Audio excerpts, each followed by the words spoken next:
Obviously, triggering loops and one-shots with the mouse is not the most intuitive way to use it in performance. So like almost everything in Torq, you can actually put the sampler under MIDI control just by doing some quick MIDI learns. In this case, I'm going to use the trigger finger.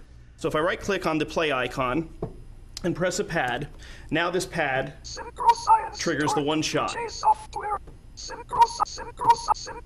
Pressing shift and hitting the pad again stops it. Same thing's true if I were to do it to the next one. This one's a drum loop now. So now I can trigger this drum loop on and off using the pad and even layer on this one little kind of shout out to Torq. I can load the sampler up with tons of different loops.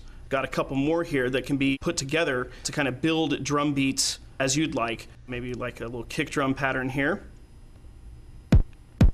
And then layer on top a hi-hat. This.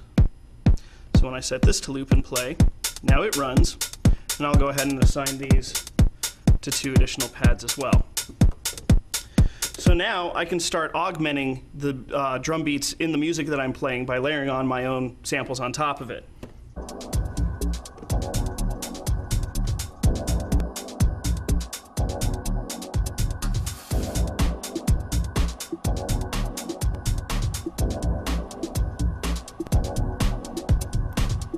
You can hear that extra kick drum being added with the sampler and the extra hi-hat as well. Now, once I come up with a collection of samples that I like, maybe that are all related in one particular style, like house or techno or hip-hop, I can load all the samples up in the sampler and then save them as a bank. All I have to do is choose Save Bank and give it a name. I'm going to put this on the desktop again. We'll call this one Demo.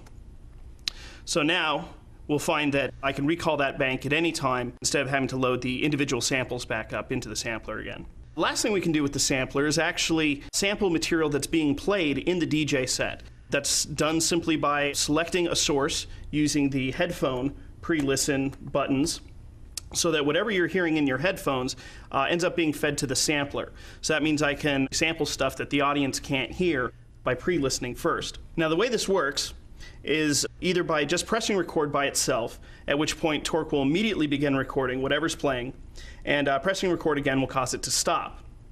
And that's really good for grabbing one-shot samples that you just want to play once. But in the case of music, you're more than likely going to want to grab loops. So if you press and hold the shift button while you hit record, Torq will wait for the downbeat before it starts recording. Then when you click record again, it's going to wait to the following downbeat to stop, thus giving you a loop that is cut at the downbeats, giving you a perfect loop. So for example, starting this song, I've got headphones selected on it so I can hear it in my headphones. Shift click, starts recording on the downbeat. I click again, and it stops recording on the downbeat. So now when I stop this song and actually hit play on the sample, you can now hear that this sample is playing, grabbing what I just had before. And like all the other samples, it's now synced up. So I can layer on a kick drum, maybe on some hi-hat, just like I was doing with the other music. And in fact, if I start the song with sync on, it's going to layer directly on top of what's already playing, so everything stays perfectly synced together.